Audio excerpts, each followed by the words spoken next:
ಉದ್ದೇಶ ಏನಂದರೆ ಈ ಆಸ್ತಿ ವಿಚಾರ 9ನೇ ತಿಂಗಳಲ್ಲಿ ಕಾವೇರಿ ಆದಾಗಿಂದ ಈ ಖಾತೆಗಳನ್ನು ಮಾತ್ರ ನಾವು ಇಲ್ಲಿವರೆಗೂ ನೀಡ್ತಾ ಇದ್ದೀವಿ. ಕರ್ನಾಟಕ ಸರ್ಕಾರದ ಆದೇಶದಂತೆ 11/2/2025 ಎ ಮತ್ತು ಬಿ ಖಾತೆಗಳನ್ನಾಗಿ ವಿಭಾಗ ಮಾಡಿದ್ದಾರೆ. ಎ ಖಾತೆಗಳಂತಂತಂದರೆ ಏನೇ KJP ಟೌನ್ ಪ್ಲ್ಯಾನಿಂಗ್ಗೆ ಆದಂಥ ಏನು ಆಸ್ತಿಗಳು ಹಾಗೂ ಗ್ರಾಮ ಠಾಣೆ ಮೂಲ ಗ್ರಾಮ ಠಾಣೆ ಇಲ್ಲಿ ಬರುವಂಥ ಆಸ್ತಿಗಳಿಗೆ ಎ ಖಾತೆಗಳನ್ನು ನೀಡುವುದು. ಹಾಗೂ ಬಿ ಖಾತೆಗಳಂತಂತಂದರೆ ಲೇಔಟು ಎನ್ನೇ ಆಗಿ KJP ಟೌನ್ ಪ್ಲ್ಯಾನಿಂಗ್ ಆಗಲಾರ್ದಂಥವು ಅಥವಾ ಮತ್ತು ಎನ್ನೇ ಆಗಲಾರ್ದಂಥ ಏನು ಆಸ್ತಿಗಳು ಅದಾವಲ್ಲ ಅವಕ್ಕೆ ಬಿ ಖಾತೆಗಳನ್ನು ನೀಡಬೇಕಂತ ಸರ್ಕಾರದ ಆದೇಶ ಆಗೈತಿ. ಅದೇ ರೀತಿಯಾಗಿ ಈ ಖಾತೆಗಳಲ್ಲಿ ನೀಡುವಂಥ ಒಂದು ಖಾತೆಗೆ ಸಂಬಂಧಪಟ್ಟಂಥ ದಾಖಲಾತಿಗಳು ಆಸ್ತಿಗೆ ಸಂಬಂಧಿಸಿದ ಸ್ವತ್ತಿನ ಮಾಲೀಕತ್ವ ಸಾಬೀತುಪಡಿಸುವ ನೋಂದಾಯಿತ ಮಾರಾಟ ಪತ್ರಗಳನ್ನು ತಗೊಂಡ್ರೆ ಸಹ ಎ ಖಾತೆಗಳು ಮಾಡುವಂಥದ್ದು.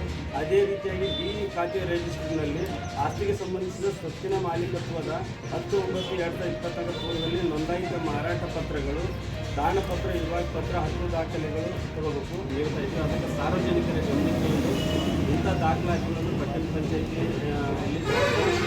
ಆಸ್ತಿಗಳ ಈ ಸಂಬಂಧಪಟ್ಟಂಗೆ ಈ ಖಾತೆ ಉತ್ತಾರವನ್ನು ತಗೋಬೇಕು. ಬಿ ಸಂಬಂಧಪಟ್ಟಂಗೆ ಈ ಖಾತೆ ಉತ್ತಾರ ತಗೊಂಡು ಉದ್ದೇಶನ ಬಂದಿಲ್ಲ. ಸಬ್ ರಿಜಿಸ್ಟರ್ ಅಂದರೆ ಮಾರಾಟ ಅಂತಂದ್ರೆ ಸಬ್ ರಿಜಿಸ್ಟರ್ ವ್ಯಾಪ್ತಿಗೆ ಒಳಪಡ್ತೈತಿ. ಅಲ್ಲಿ ನಾವು ಕ್ಲಾರಿಫೈ ತಗೊಳ್ಳೋಕ್ಕೆ ಸಿಗೋ ಬಂದು ನಮಗೇನು ಬಿ ಮತ್ತು ಎ ಖಾತೆ ಅಂತ ಏನಿದಾವಲ್ಲ ಆ ಸಂಬಂಧಪಟ್ಟ ದಾಖಲಾತಿಗಳನ್ನು ತಗೊಂಡು ನಾವು ಎ ಮತ್ತು ಬಿ ಖಾತೆಗಳನ್ನು ತಗೋಬೇಕು ಅಷ್ಟೇ ನಮ್ಮ ಉದ್ದೇಶ. ಆಸ್ತಿ ಚಿಕಣೆಯೊಳಗೆ ಹಿಂದೆ ಏನು ನಮ್ಮಲ್ಲಿ ಎಂಟ್ರಿ ಮಾಡಿದಾರಲ್ಲ ದಾಖಲಾತಿ ತಗೊಂಡು ಅಂಥವು ನೀವು ಏನು ಸಂಬಂಧಪಟ್ಟ ನಿಮ್ಗೆ ಆಸ್ತಿದಾರ ಬಂದು ನೋಡಿದ್ರೆ ಅದು ಪ್ರಿಂಟ್ ತೆಗೆದುಕೊಡ್ತೀವಿ. ಈಗಾಗಲೇ ಆಸ್ತಿ ಕಣಜ ಆದಂಥವು ಅವ್ನು ಕೊಟ್ಟು ತಾವು ನೋಡ್ಕೋಬೋದು. ಒಳಗೆ ನಾವು ಪರ್ಟಿಕ್ಯುಲರ್ ಆಗಿ ಹೇಳಿಕೆ ಆಗೋದಿಲ್ಲ.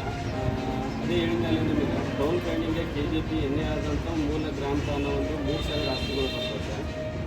ಮತ್ತು ಏನು ಇದ್ರದ್ದು ಬಿ ಖಾತೆ ಒಳಗೆ ಏನೋದಲ್ಲ ಉಳಿದಂಥ ಟೋಟಲ್ ನಮ್ಮಲ್ಲಿ 8,000 ಚಿಲ್ಲರೆ ಆಸ್ತಿಗಳು ಅದಾವೆ. ಆ ಸಂಬಂಧಪಟ್ಟ ಉಳಿದೆಲ್ಲ ಬಿ ಖಾತೆಗಳನ್ನು 600